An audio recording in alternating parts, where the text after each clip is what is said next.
10 तारीख को मैंने अपनी आईडी में बहुत ज़्यादा टॉपअप किया और मैं बस अपनी आईडी पे देख रहा था कि मेरी आईडी में क्या क्या है और मैं अपनी लाइट पास वगैरह चेक कर रहा था। तो मुझे मैसेज आता है एक घोस्ट का जिसका नाम था रागिनी, जिसे देख के आपको शौक उड़ जाने वाले हो। पहला बार इसने मैसेज किया तो मैंने इसको रिजेक्ट कर दिया और दूसरे बार भी इसने जब मैसेज किया तो मैंने इसको रिजेक्ट कर दिया और जब तीसरे बार इसने मुझे इनवाइट किया तो मैं इसके पास गया और इससे पूछा कि तुम कौन हो। तो इसने मुझे सबसे पहले मैसेज किया हाय। इसने मुझे मैसेज किया हाय और मैंने इसको मैसेज किया हेलो। मैं इससे पूछने लगा कि तुम कौन हो, तो इसने मुझे बताया कि मैं घोस्ट हूँ। तो वीडियो को बिना स्किप किए देखना और रात में बिल्कुल मत देखना। तो इसने मुझे मैसेज किया प्लीज़ हेल्प मी। मैंने बोला क्या हुआ, तो फिर इसने मुझे बताया कि मैं एक घोस्ट हूँ। नहीं। तो मैंने बोला मैं कैसे मान सकता हूँ कि तुम घोस्ट हो, कोई भी आके बोलेगा घोस्ट है और मैं मान लूँगा। तो मैंने बोला मैं नहीं मान सकता। तो फिर इसने मुझे बोला कि ग्रावेयार्ड में चलो। तो मैंने बोला क्यों, ग्रावेयार्ड में ऐसा क्या है।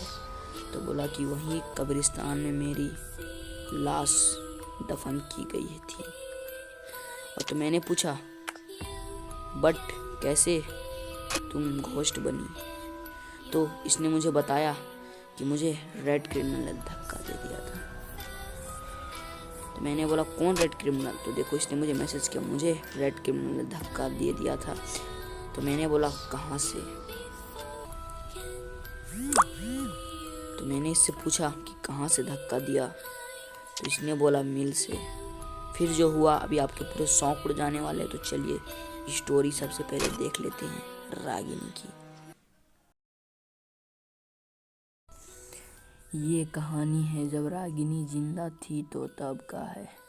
हाँ, अभी रागिनी मर चुकी है। ये कहानी है रागिनी और उसके बॉयफ्रेंड की। रागिनी रघु से बहुत प्यार करती थी। तो रागिनी रघु से बहुत प्यार करने लगी थी कुछ ही दिन में, लेकिन रघु पैसा का बहुत ही ज़्यादा अपना घमंडी था। उसने सोचा कि आज चलो मैं रागिनी को मार देता हूँ और इसको एक नई गर्लफ्रेंड मिल चुकी थी जिसका नाम था प्रिया। ये अपनी रागिनी को मार देना चाहता था। इसने बोला रागिनी तुम इधर आओ, मैं तुम्हें प्रपोज करता हूँ। ये देख के रागिनी बहुत ही खुश हुई और फिर इसने जो किया उसे देख के आपके होश उड़ जाने वाले। इसने अपने पैन से रागिनी को सीधा हेड मार दिया और रागिनी नीचे जाके मर गई। ऐसे हुई थी रागिनी की मौत। अब रागिनी वापस आके रघु से बदला लेगी। अब हम आ चुके हैं रागिनी की लाश को ढूंढने की वो किस कब्र में है।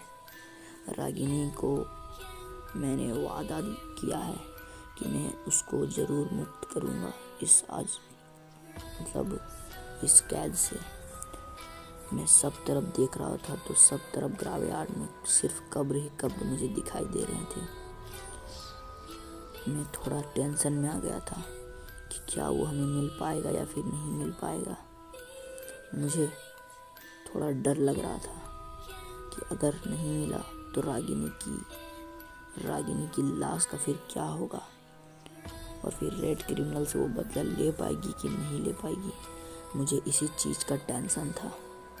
तो फिर मैंने ग्रावेयार्ड घर को देखा तो मुझे वहाँ पे कोई दिख रहा था बट मैंने उसको इग्नोर किया। मैं फिर थोड़ी देर शांत हो गया और मैं सोचने लगा कि काश वो कब्र जल्दी मिल जाए तो मैं जल्दी ही रागिनी की लाश को आज़ाद कर दूंगा। मेरा दिमाग काम नहीं कर रहा था। फिर मुझे सामने 2 मेडिकेट दिखे। फिर मुझे एक कब्र दिखा जिसमें हेल्प मी लिख के आ रहा था। मैं समझ गया था कि यही रागिनी की कब्र है। मैं सोच ही रहा था कि तभी मुझे किसी ने पीछे से फायर किया। मुझे लगा कि वो रेड क्रिमिनल है जो मुझे रोक रहा था। फिर मैंने उसको इग्नोर किया और रागिनी की कब्र में मेडिकेट दे दी मैंने 2। फिर जो हुआ वो देखिए। फिर मैं थोड़ा पीछे आ गया रागिनी को देखने के लिए। तभी मुझे वहाँ रागिनी का नाम दिखाई दिया। मैं समझ गया कि चलो किसी की मैंने मदद तो कर दी। मुझे दिखा कि वहाँ पे रागिनी कब्र में सोई हुई है। मेरी तो रोंगटे खड़े हो गए, मेरा दिल बहुत तेजी से धड़क रहा था। मैंने रागिनी को बहुत बार फिस्ट से मारा बट वो उठ नहीं रही थी। तो फिर मेरे दिमाग में एक तरकीब लगा, क्यों ना इसे एक इमोट दिखाए। रागिनी को मैंने इमोट दिखाया बट वो तब पर भी नहीं हिली। फिर वो उसने अपनी गन स्विच की M500। तो मैं समझ गया कि चलो रागिनी के अंदर अब जान आ रही है। तो मैंने उसको फिस्ट मारा बट वो तब पर भी नहीं उठी। तो मैं समझ गया अभी भी इसके शरीर में अच्छे से एनर्जी नहीं आई है। तो मैंने इसको मेडिकेट दिया। जैसे ही ज़रूरत रहती है हम लोगों की खाने की, वैसे ही गेम में ज़रूरत रहती है मेडिकेट की। तो ये अपने आप उठ गई। फिर मैंने इससे पूछा कि अब तुम अच्छी हो? तो इसने मुझे बोला हाँ। फिर अचानक ये मेरे पास से कहाँ गायब हो गई, मुझे पता ही नहीं चला। तो फिर मैंने रागिनी को कहा, रागिनी ये तुम्हारा देश नहीं है, ये तुम्हारा शहर नहीं है, तुम्हें अपने शहर जाना चाहिए। तो रागिनी भी कहा ठीक है चलो। मैंने कहा फिर चलो। रागिनी ने मुझे थैंक्स बोला और मैंने रागिनी को सिर्फ बोला वेलकम।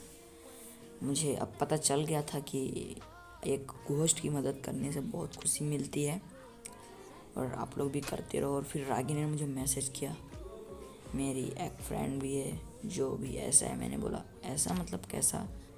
तो फिर मैंने बोला ओके। तो फिर रागिनी ने बोला घोस्ट है। तो मैंने उसे पढ़कर मेरी हार्ट बीट एकदम बढ़ गई थी। तो है गाइस, आई होप करता हूँ कि आपको वीडियो बहुत पसंद आई होगी। अगर पसंद आई हो तो एक लाइक करना, चैनल को भी सब्सक्राइब करना। अगर आपको इसका पार्ट 2 चाहिए तो मुझे कमेंट में बताना। मिलते हैं नेक्स्ट वीडियो में, तब तक के लिए till then take care, love you and